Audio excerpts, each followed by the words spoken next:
this synced.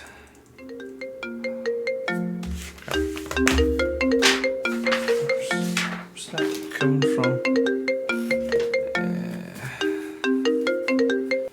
Hello? Hey, Jack. How's it going over there in Scotland, man? Oh, yeah. Good. Just syncing through yesterday's footage, working through it. Cool, man. I'm just calling to say loving your work so far, and wanted to check out, what scenes is it we're getting through today? Yeah, that was scenes 3, 9, and 12 that they shot yesterday. Awesome. I know there's a little bit of time difference, but I'm looking to get an early start, so if you can get those to me as soon as you can, I'd appreciate it.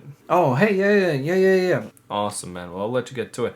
One more thing. Are all those scenes that are coming through today, are they all complete? I don't like those incomplete scenes. That is, they were, I mean... can you tell me if they're finished shooting everything? Just a second.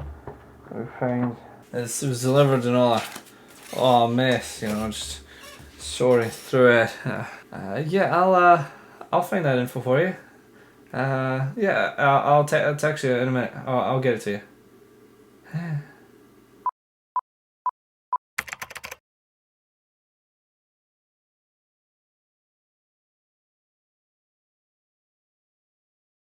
Hey everybody, welcome to AE202 on data and tracking in your projects.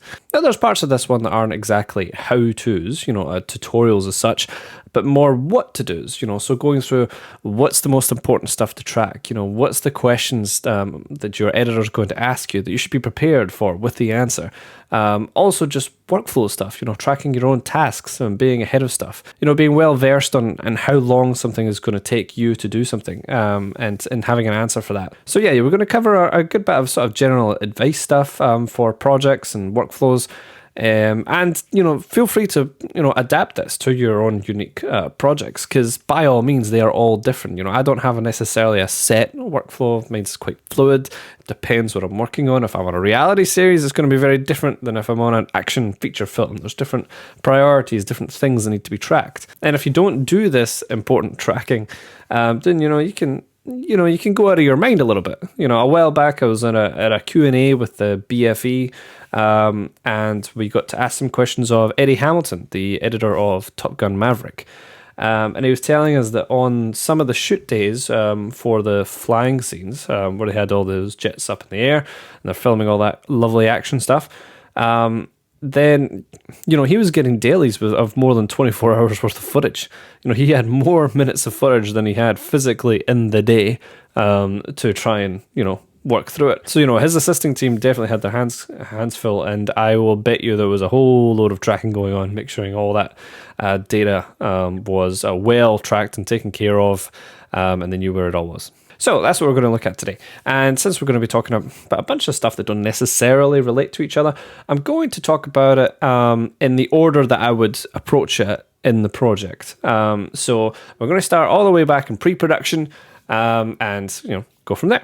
So among the many topics to discuss and prepare for at the start of the project is the custody of the data. The path that it's going to go through from the camera all the way until it's in your Avid and then beyond. And this is everything from, creating the data, so your raster size, your shooting codec, the camera you're going to be using, what variation of log you're shooting in, what LUT you want to use, do you want custom LUTs, do you want standardized camera ones, and then after it's shot, how is it getting transcoded, who's doing the transcode, how many backups is there going to be, what flavor of DNX is it being transcoded into, are you getting ALEs with the transcodes or not? And there is a fair amount of standardization to this that in live action drama workflows is fairly, across the board used. Most people will transcode using DaVinci Resolve.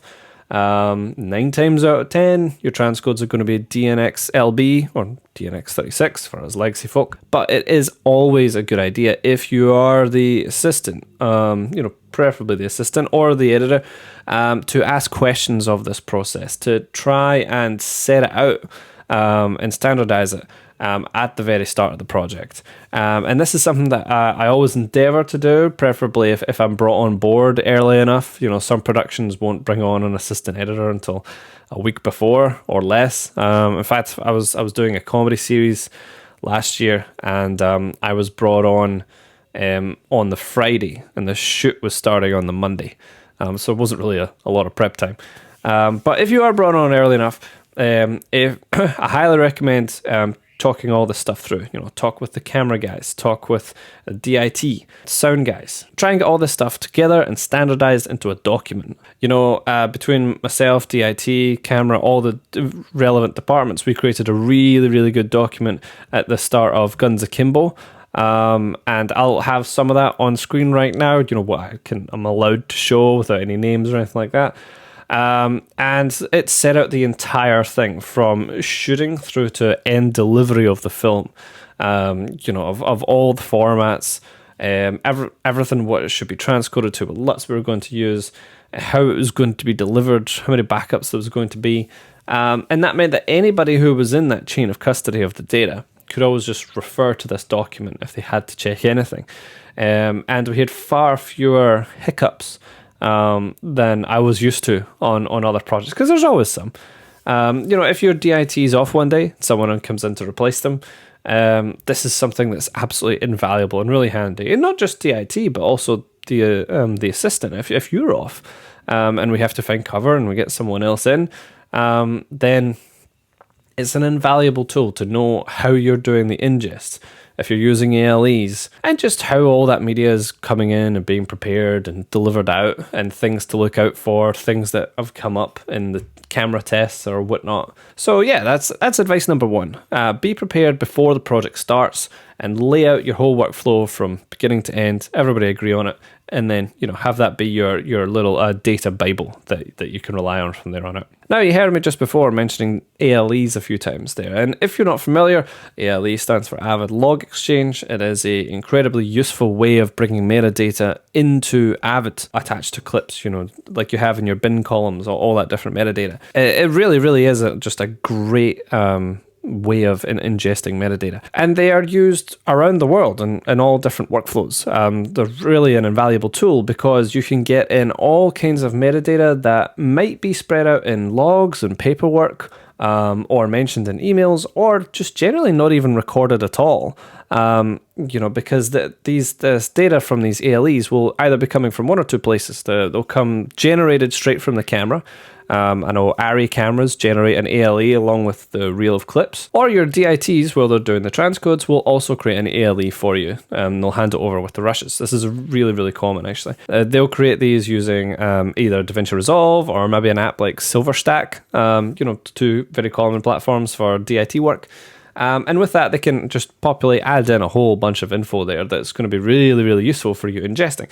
You know, like the lens data from the camera, the LUT that they've used for the transcodes, all kinds of other stuff. Basically, what I'm saying is that if you're ever given one of these by your DIT department handing over the transcodes, definitely use it. And if, when you're having that conversation at the start of the project that I mentioned before, ask if this is something that can be done. You know, if you're on a lower budget project and it's maybe not possible, they're just getting someone basic to do some basic transcoding, that's fine. It might actually be surplus to requirements on some jobs, but if you're on something that's, you know, VFX heavy, for example, and then that lens data from the camera on each of those individual shots attached as metadata to the clips is going to become invaluable later when you're doing turnovers to VFX and online. And I'll demonstrate that later in another module, which, you know, is coming. But that's enough of me banging on about ALEs and why you should use them. Let's take a look at bringing one into Avid, along with ingesting some clips, and then you'll be able to see for yourself. Right, guys, so there's a couple of different ways to bring in an ALE. Let me show you my preferred one. I've just got a relatively empty project here with an ALE test bin. Now, what I've done before I started the recording here is I've grabbed a bunch of test footage from Blackmagic's site. Thought I'd shake it up. And I've transcoded it to DNxLB in DaVinci Resolve, and I've dropped that into my Avid Media Files folder. So Avid scanned it, it's there. And now I'm just going to bring it in using the MDB like we know. Now, you can see here that we've got our tape name, and in the video column you can see that it is in fact DNX HDLB 1080p. Now the source resolution of all of these wildly varied, going to 6K, 5K, UHD, which is a good thing, as you'll see in a minute. It'll demonstrate how well our ALE will work. But you can see here, I've just dropped that in. This is all of the metadata that we have.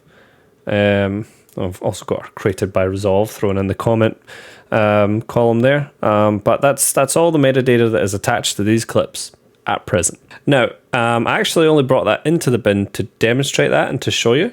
I'm actually going to delete them from the bin now. I'm going to delete all 12 of those master clips, not the media files, just the master clips. And so I've returned to the point just before we brought in the MDB, before they ingested the clips. And instead of bringing them in with the MDB, I'm going to get this ALE file here and drag that in.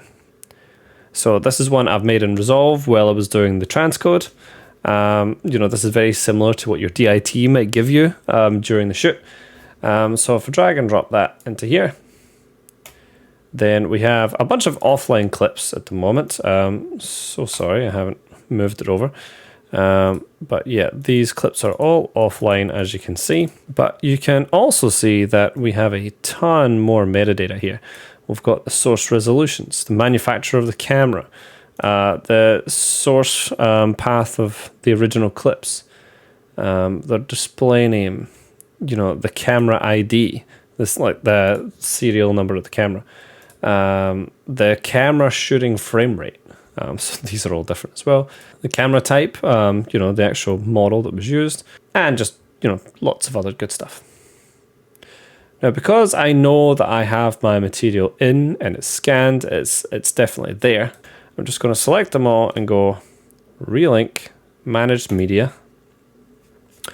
And then here's the settings that I always use when I'm doing relink managed media, and it works about 83% of the time. I'm going to select the drive that they're on, untick relink only to media from the current project, because these were transcoded in a Resolve project, and so they won't register as being from this project. Relink by start, and I'll go tape name and source file name. I always feel like that's a little bit more of a good basis. Untick match case, relink to video format, any video format, stop limiting it. I wish all this was the default and then you could specify further. Tracks to relink, I'll just leave all them ticked just now, and relink across rates, because these do vary. So I can go OK, and in theory, all of these should now relink to the media that I've already ingested. And most of them have relinked. Weirdly, 2 of them haven't, these 2. Weird. I'll investigate that after I record this video, and I'll post the answer in a pop-up that will be on the screen for you just now. But outside of these, everything else is relinked, as if I go to Avid Assistant, and if I click on any of the yellow ones, you can see the footage here. Nice. So now we have our master clips ingested along with all of the source data straight from the camera. And this will be just so incredibly useful, particularly, aperture, aperture and focal point, well, lens data really, for passing on to online and VFX later. Right, now while ALEs are awesome and they can bring in a lot of useful metadata, I would still suggest also adding some of your own custom metadata bins in Media Composer and populating some additional info. This is stuff like the shoot day, if that's not already recorded in your ALE. And I don't mean the shoot date, I mean the shoot day. So like shoot day 1, shoot day 2, shoot day 34. I like to add one as well called source notes. So this will be anything that comes up while you're doing the ingest, anything that's weird about a shot, if there's a transcode glitch, if lighting cuts out on something, just anything to be aware of about this master clip, just while you're there, I'd tag it in, and so you have it. Also, I always like to add a column called VFX shot, just name of the column VFX shot, and then I always add one of 3 choices of entries in this field. So that will either be plate, if this is going to be a VFX plate, meaning if we're going to do visual effects work on it, or if we're going to use this for a comp. Second option would be ref, which you'll recognize if you've ever worked on VFX heavy stuff, where they'll put a shiny little ball in to capture the lighting reference information for the shot. Or as well, they'll put a color board in. And then obviously number 3 would be just NA or none, not applicable. This is definitely not a visual effects shot. I just like to tag this with metadata at the start, so that if I'm ever just sorting all my subclips later, I can pick out the ones that I need to be aware of that are going to be visual effects shots, on the sequence. Which is why we enter all this stuff in at the very start, as I'm saying, because any subclips that you create from your master clips are going to inherit all of this metadata. They will inherit it from the picture, and they will inherit it from the sound that is brought together into this subclip. So the more rich you can start this data set at the beginning, then the more data you'll have attached to your subclips and available there to you. Right, now that's enough about metadata. Well, for now at least. Let's get back to tracking. So I like to create a spreadsheet for every project. I call it my edit data sheet. And this will be a spreadsheet just containing any and all information that I may find useful to track across the project. Any and all information that I might need to pass on to people. And particularly if I'm an assistant on a project, or if there's other assistants, or if I'm working with an editor, then I like this to be, preferably Apple iWork suite. That's my preference to use, no hate please, or Google Docs if that's what everyone else will like to work with. Just so that I can make a shared spreadsheet that everyone else can access. This spreadsheet will record everything from how much was shot, how many cameras were used on a particular day, what scenes were shot, are those scenes now complete, or are we still waiting for more stuff later?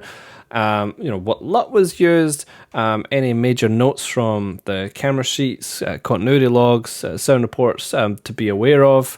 Notes of any bad transcodes that needed redone, or glitches, any shots that we needed new transcodes for, and as well the all-important checkbox just to confirm that all the media that it was shot according to the logs has arrived safely in Editorial as transcodes in the Avid. We have everything for that shoot day.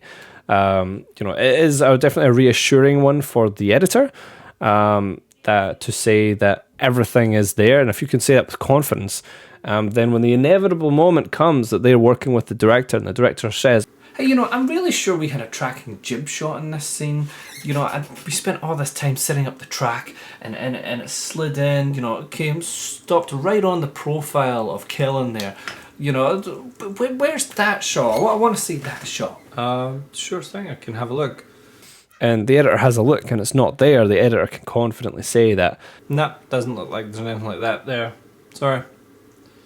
This is something that happens, from time to time. It could be that the director was watching the monitor while they were doing a rehearsal, or it could be that the director had done a lot of over-planning and they visualized the shot in their head, but it was never actually shot. But basically, just when the director asks about a specific shot and your editor can't find it, you want them to be reassured that that's the reason why they can't find it. You don't want it to ever be because you missed a shot in the transcode and you forgot to pass it on to them, or there was a shot deleted from the card, or missed it in the rushes, but you didn't notice when you were ingesting everything and you said that everything was there. You just want to make sure you've accounted for absolutely all the shoot data, so that your editor can then say with absolute confidence, oh, my assistant's taking care of everything. If it existed, it would be here. Or they can say, oh yeah, I know the shot you're talking about. Yeah, my assistant passed me a message this morning along with the rushes saying that there was just a little bit of a glitch in the handover of the transcodes, and the DIT is redoing it, and he's going to send it to the assistant. So we'll have it in our rushes as soon as he's got it in and synced up and passed it over to us. Should have it later today. All right, no worries. We'll look at it later.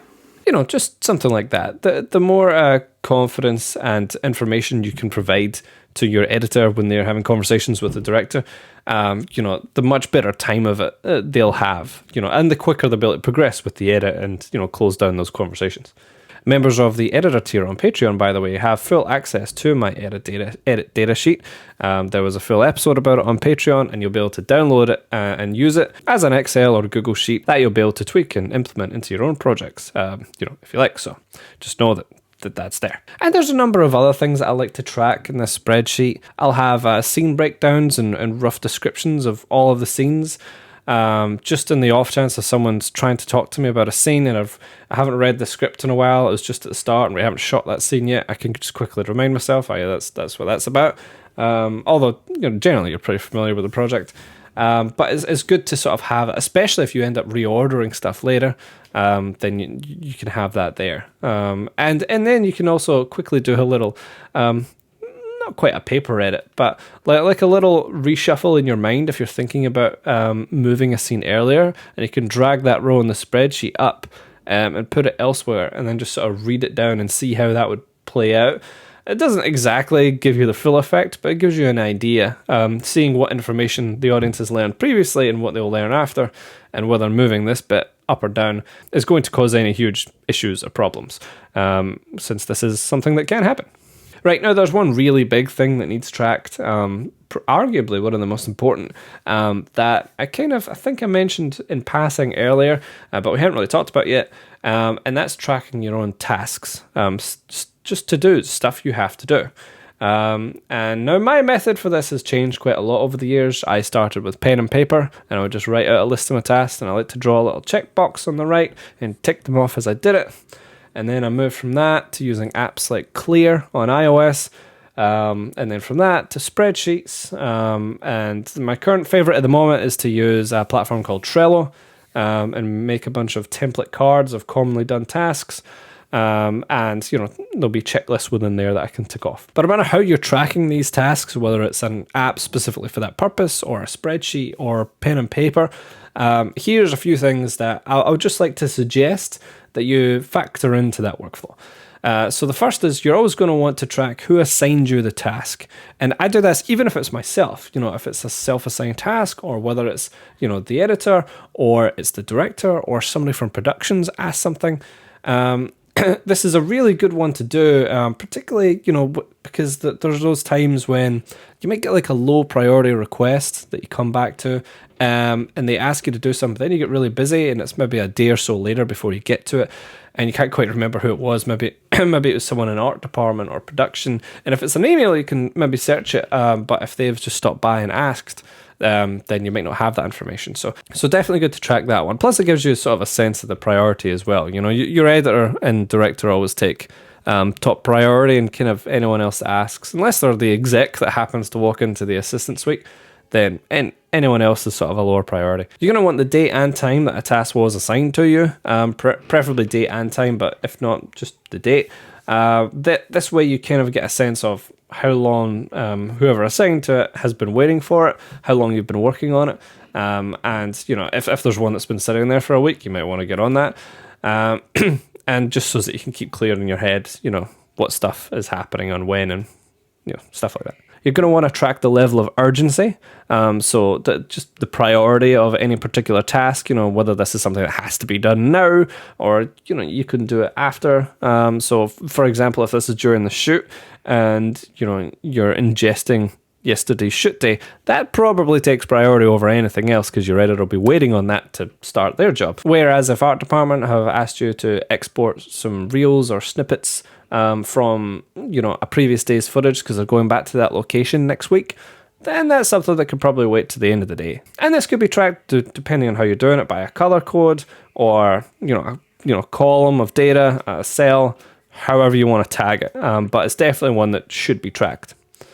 Then obviously the last two is you're of course going to want the details of the task in question, and you're going to want the status of completion. So if we're using our previous example, the details could be something like export MOV of footage from location A, from shot on such and such a shoot day, and send to art department. And your status of completion, you can word this and set it up however you want. But at the bare minimum, you're going to want, waiting to start, not started yet, in progress, or complete. At the bare minimum, you're going to want those three. Maybe you could add in a fourth one, like, waiting on additional data, or like you've hit a roadblock and then you need more data from someone else to complete a specific task. That's also a good one to have in there, so that if there's one that's been sitting there for a while and you're trying to read why you haven't completed it yet, that will give you an indication that there's something for you to follow up, or there's a reason why you've not done it yet, at least. Now, one other thing that I forgot to mention earlier, and this could be in your edit data sheet, or it could be wherever you like to track your tasks, whatever works, is to track timings. And I'm not just talking about timings of, edit timings of the scene, although that's definitely one to have in your data sheet. Like the edit timings of a specific scene from your assembly and compare it to the initial continuity timings. And work out the difference, plus or minus. This is a really, really good one to have. In this case, I'm actually referring to the time that it takes you to do certain tasks. And this is why I say this could definitely be where you track your tasks, because you could sort of attach it to that information as you go. And this is just really, really good information to have on hand, because it's something that you'll get asked a lot, particularly from production or maybe directors or people who aren't necessarily, very technically versed in post and in Avid and how long things generally take.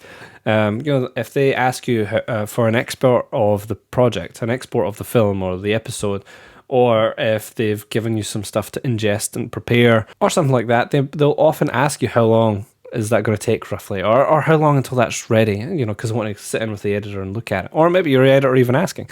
It's a really good idea that whenever you do these tasks, like the first time, particularly an export of the current timeline, to note down the time it takes. And I just have that information on hand somewhere that you can access, even as a sticky note on the monitor for your most common tasks, so that you can reply to people and tell them. Now, I wouldn't tell them the exact time that it takes Avid to export something. You're going to want to add in some buffer time of stuff it takes you to prep, to check the sequence, to do a little check of the export when it's complete. If you don't have time to do a full watch down, you will definitely have time to open it up in your media player of choice and test play the beginning, somewhere in the middle, and somewhere in the end. And just make sure everything's looking right and sounding right, that your burn-ins are in the right place and that they're all there. And then you can say with at least relative confidence when you pass it on that this is all good and ready to be shown or uploaded or set off. So factor in time to do that check as well, in the overall task, how long it's going to take you to do this. And then if you have all this information noted down, readily accessible, then when someone asks you for an export and they need it right away, how long is it going to take? You'll be able to reply to them with relative confidence, yep, no problem, I can do that export for you, but it's going to take at least 2.5 hours to do before I can have it ready to send off for you. And if you're able to provide them this information, and it's going to take some time, like say 2 hours plus, they might actually even change their mind about asking you to do it. They might be like, okay, we'll do it tomorrow. If it's near the end of the day, they might just say, never mind then, which can save your bacon sometimes. Because if you just say, yeah, I'll get on that right away, then they'll let you work. And then they'll come in and check on you in like an hour and a half, and you're still working away and still waiting for the export. Maybe you didn't have to bother waiting late to do that. Right, now another area of tracking and looking at data that can prevent you from working late sometimes is internally tracking data and tasks within your editorial team. Managing the project in such a way that you all know, what bin is whose, how to pass media back and forth to each other, and nobody's going to overwrite anything, and in the way of the editor passing tasks to you and knowing when they're complete. So you could factor this into your spreadsheet if your editor's happy to use it.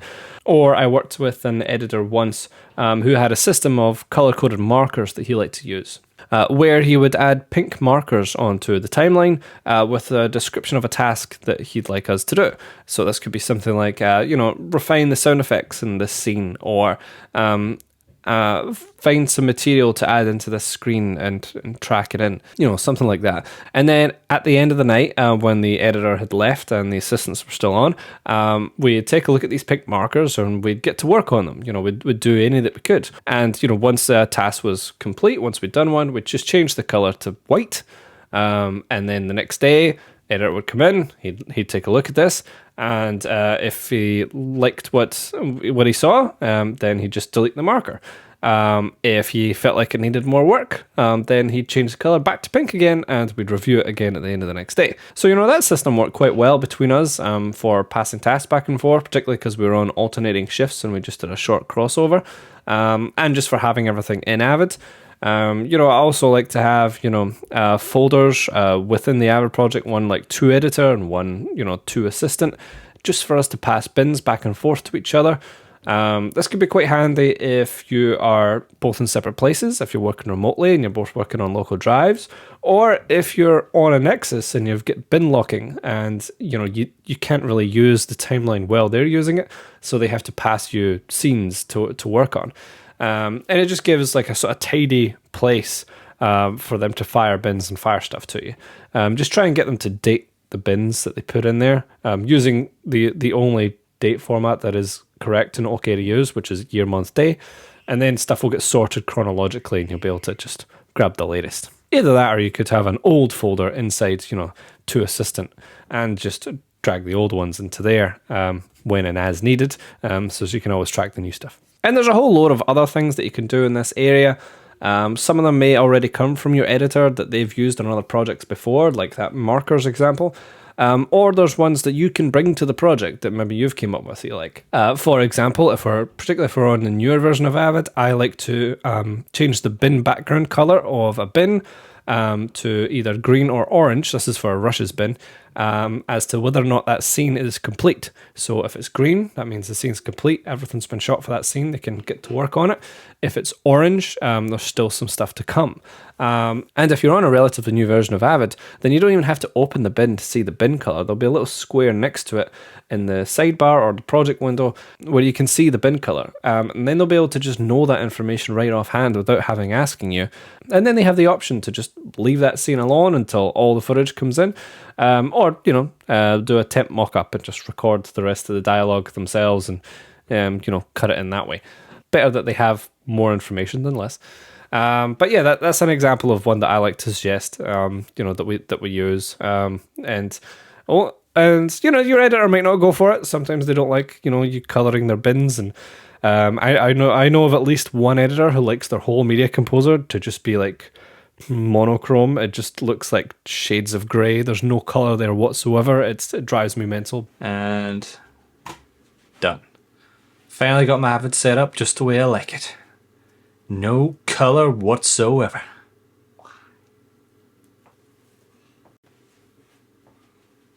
But, that's how they like to work, so that's how they work. Right, now we've talked a lot about what data to track and, getting it into Avid with the LEs and sharing data with your team and tracking your tasks and all that. But let's take a look at a few examples now of how we would use all this data on our data-rich Avid project, in order to, make things like music cue sheets or, tracking sheets or a slew of other things. So one example of using this data would be your burn-ins. So burn-ins that we do on exports, going out and dailies and stuff like that.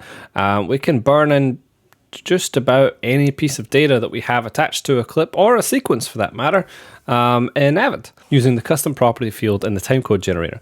This is really, really useful. It's a feature Avid's had for many, many years, and it's one of the things that I love about Avid that still hasn't really been implemented right in any other NLE, weirdly, because it seems like, a kind of common sense go-to one.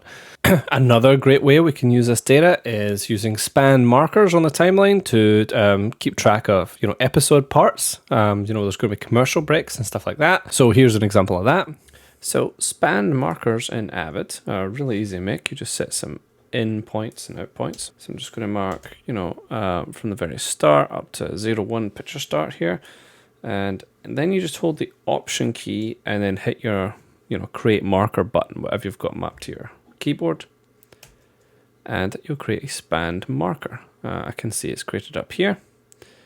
And then I can say, this is ID and leader. And I'm just going to, for the sake of argument, go through and do this for each scene on this short film real quick.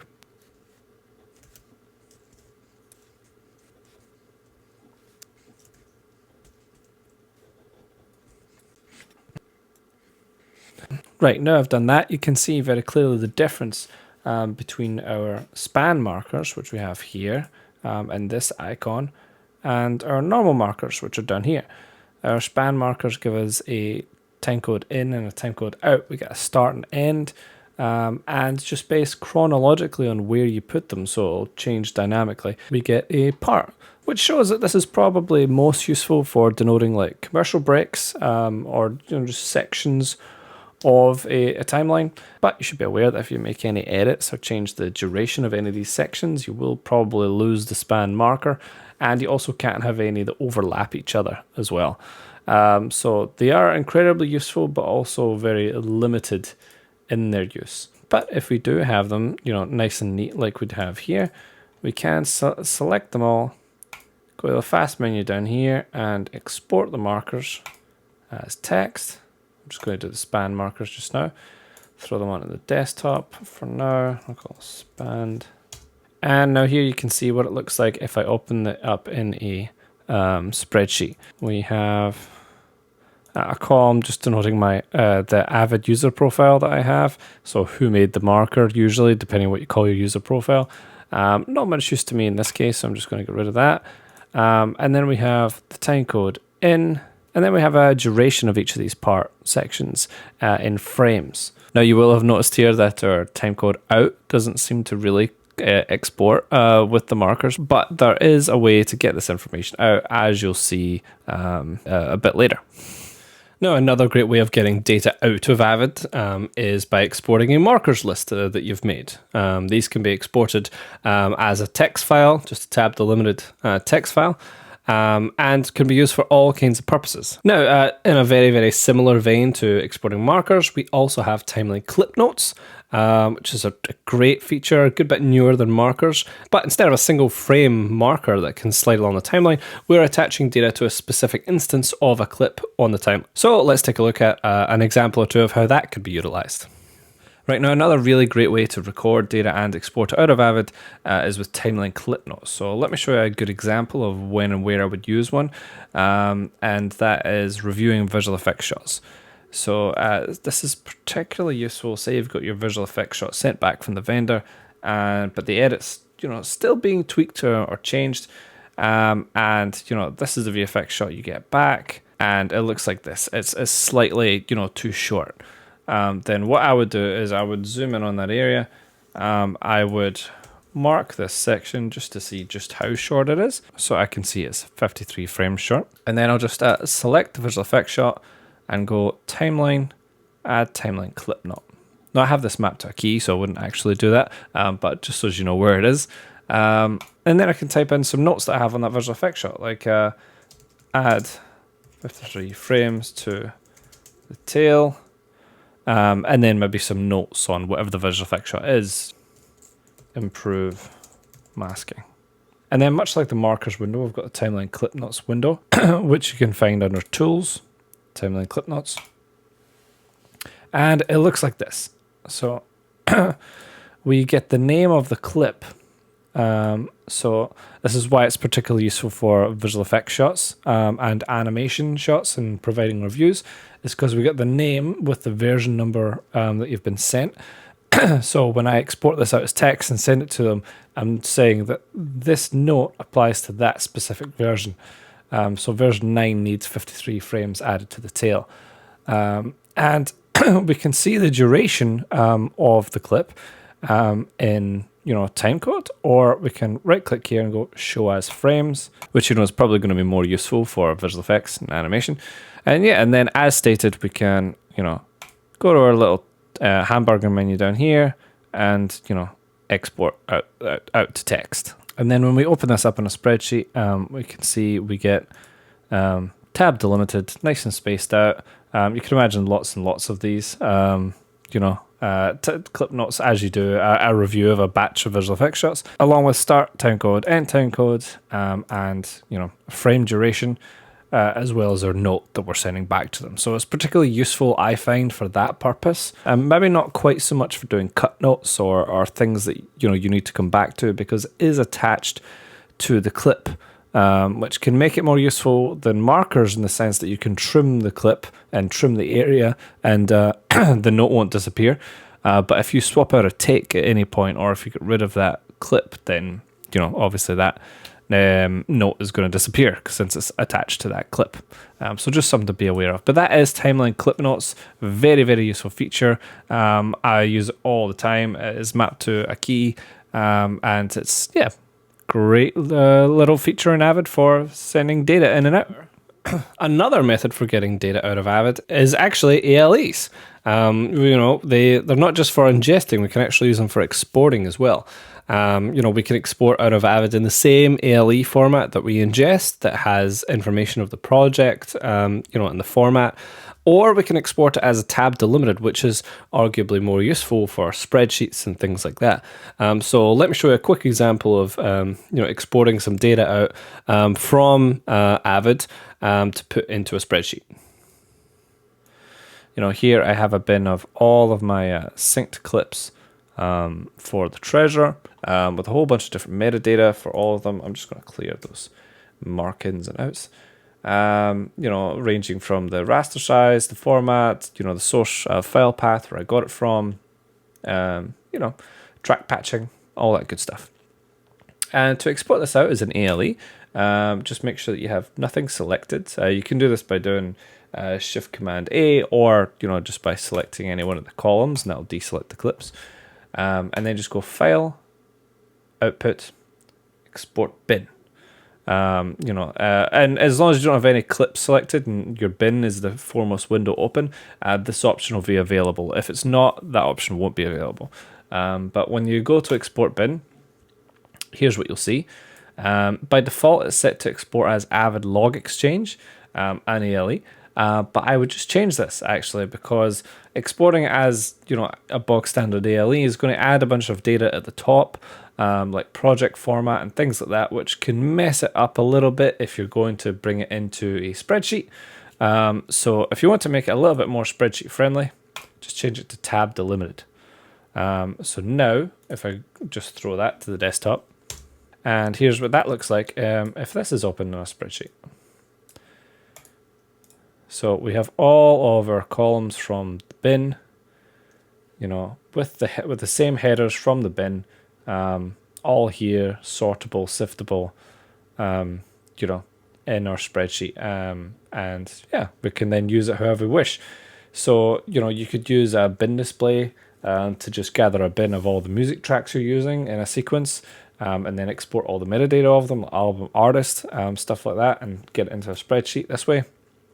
You can use it to export VFX plates. That's one very common use for this. Again, to get into a spreadsheet if you wish. And just anything that's a clip within Avid that can be in a bin.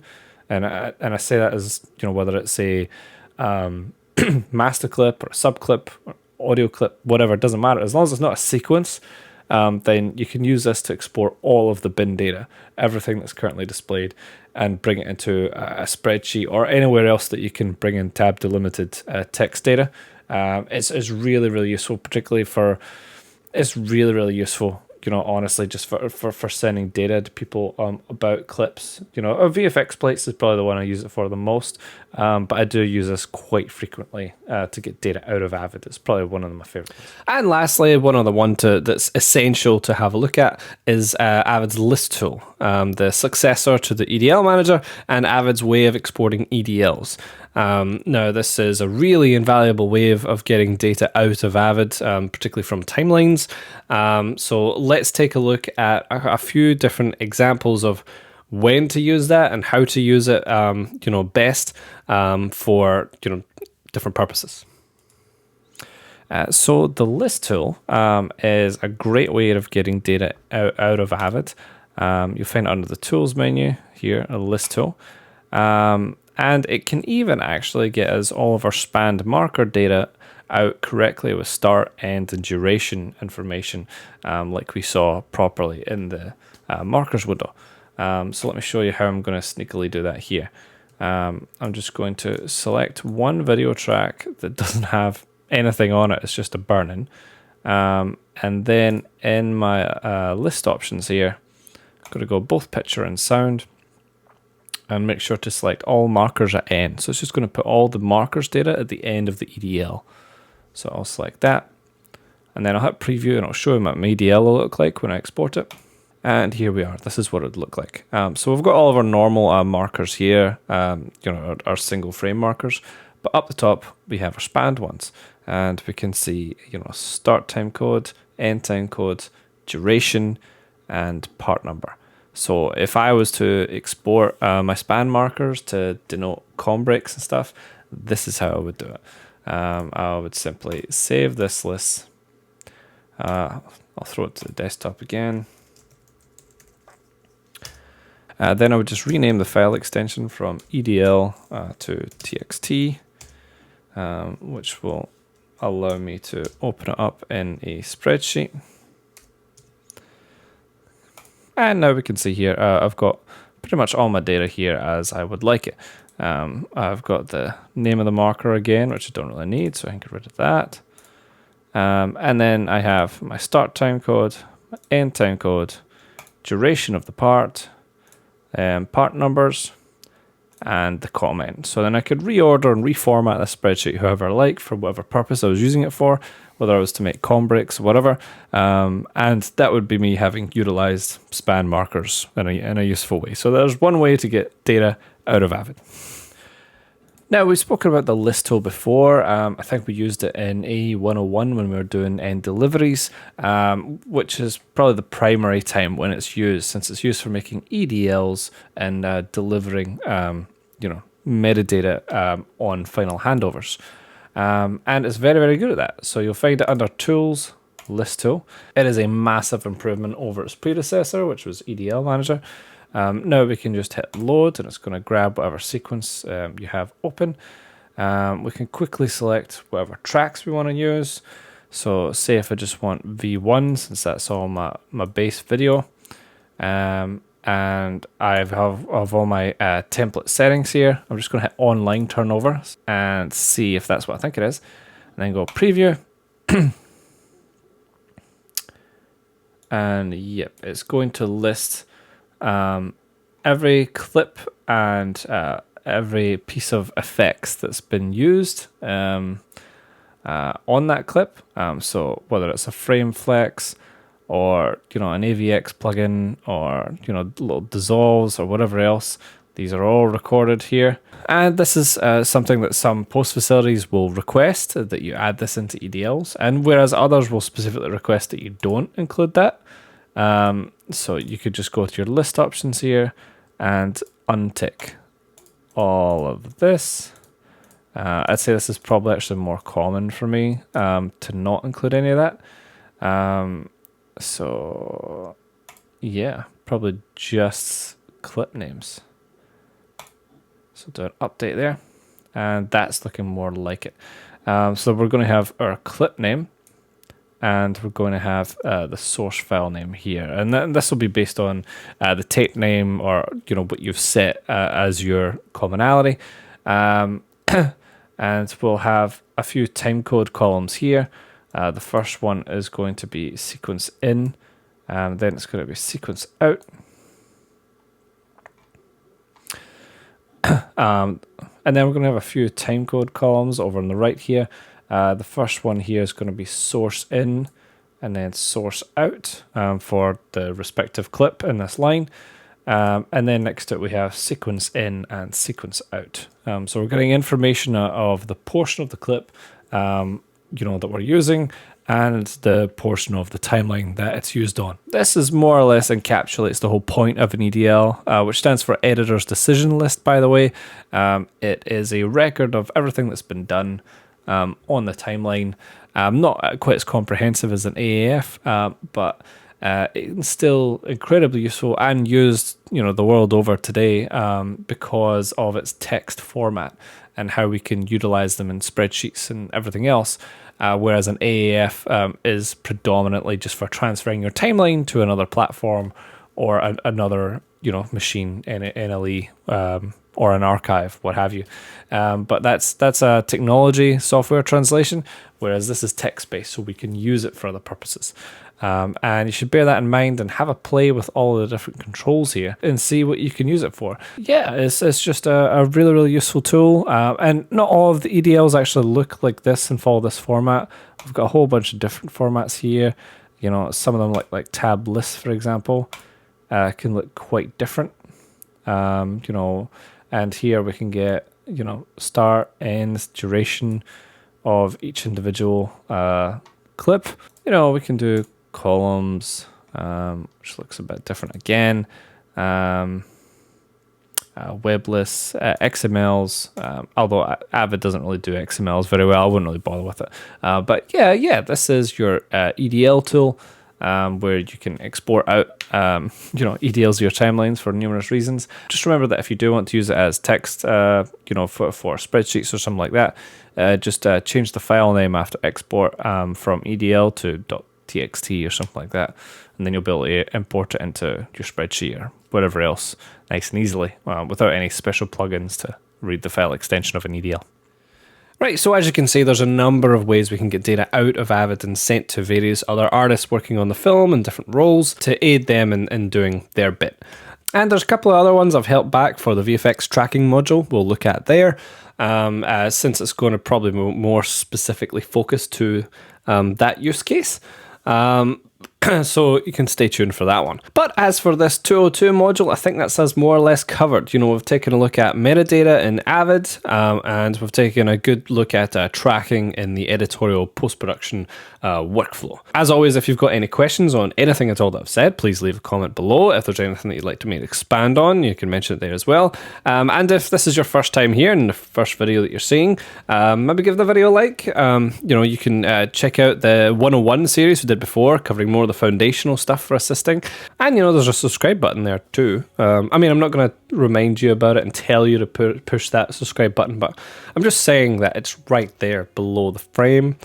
And it's on screen right now as well. Like the options just right there in front of you. And if you like this one, that's a good way to get more content like this. You know, just saying. It's right there.